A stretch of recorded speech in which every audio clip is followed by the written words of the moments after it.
Driver, let me see your hands. Driver, let me see your hands.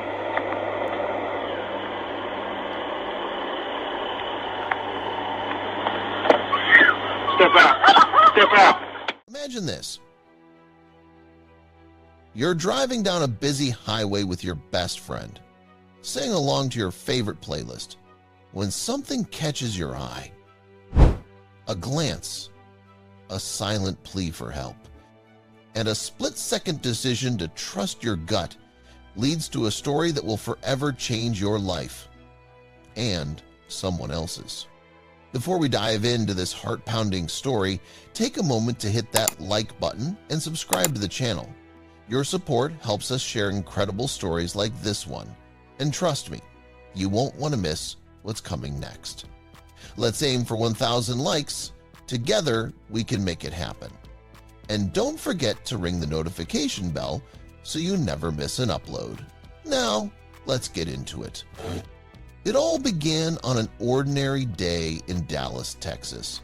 Aaron, 19, and Jamal, 17, were two best friends who had grown up together, sharing everything from childhood adventures to teenage dreams.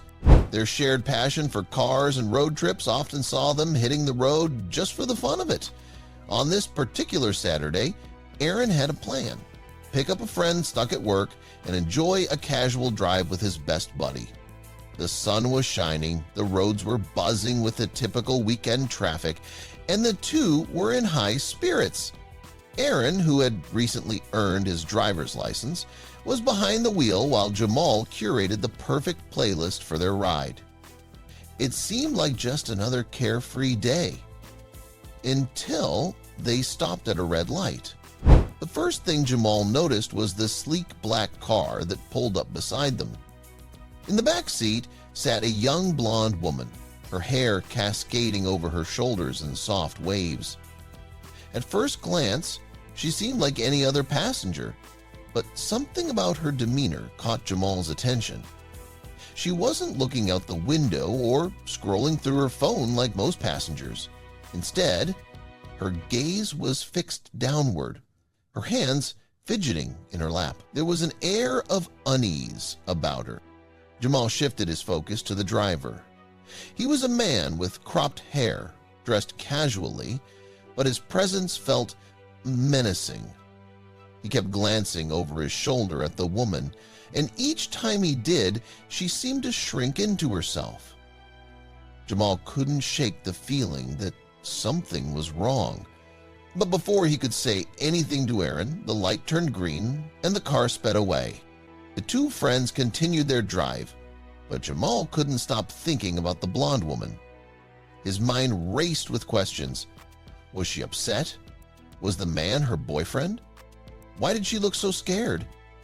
He tried to rationalize his feelings, telling himself he was probably overthinking it. But deep down, he knew something wasn't right. A few miles down the road, the black car came into view again. This time, they were stopped at another red light, and Jamal seized the opportunity to take a closer look. He nudged Aaron and gestured toward the car. "Check out the girl in the back seat," he said. Aaron, assuming his friend was pointing out an attractive woman, glanced over casually but didn't notice anything unusual. Jamal, however, was laser-focused. The woman was staring straight at him now, her lips moving silently. He squinted, trying to make sense of what she was saying. Then it hit him. She was mouthing the words, "Help me." Jamal's heart pounded. He turned to Aaron, his voice urgent. "She's asking for help. I swear, Aaron, she just mouthed it to me." Aaron frowned, unsure whether to believe him. "Are you sure? Maybe you're imagining things," he replied. But Jamal was adamant. "I'm not making this up. We have to do something." Oh. The light turned green and the black car sped off again. Jamal didn't hesitate. He pulled out his phone and dialed 911 while urging Aaron to follow the car. "Just stay close," he said, his voice shaking with determination. When the dispatcher answered, Jamal explained the situation as clearly as he could. We're on Highway 1075 following a black car. There's a woman in the back seat and she's asking for help. I think she's been kidnapped. As Aaron trailed the car, the dispatcher asked for details. The car's license plate, the driver's description, anything they could provide. Jamal relayed everything he'd observed, his hands trembling as he held the phone. The black car weaved through traffic, speeding up as if the driver realized he was being followed. Aaron tightened his grip on the steering wheel, his eyes locked on the car ahead. "He knows we're following him," he muttered. Jamal glanced at the back seat again. The woman was banging her fists against the window, her face a mask of fear. The sight sent chills down his spine. The dispatcher advised them to turn on their hazard lights to alert nearby patrol cars. Moments later, the sound of sirens filled the air. Relief washed over the boys as police cars appeared behind them, overtaking their car and closing in on the black sedan. The chase came to an abrupt end at the next intersection. The black car was forced to a stop as patrol cars boxed it in. Officers approached with weapons drawn, ordering the driver to exit the vehicle. The man was handcuffed and taken into custody, his face devoid of emotion. Meanwhile, the woman in the back seat was freed. She stumbled out of the car, tears streaming down her face. Spotting Aaron and Jamal, she ran to them, her voice trembling with gratitude. "Thank you," she whispered. "You saved my life." Paramedics examined the woman, revealing a hidden head injury likely caused by a blunt object. Despite her trauma, she was alive and safe thanks to two teenagers who trusted their instincts. The driver, later identified as Charles Atkins Lewis Jr., was charged with aggravated kidnapping and possession of an unlicensed firearm. Though his motives remained unclear, the evidence against him was damning.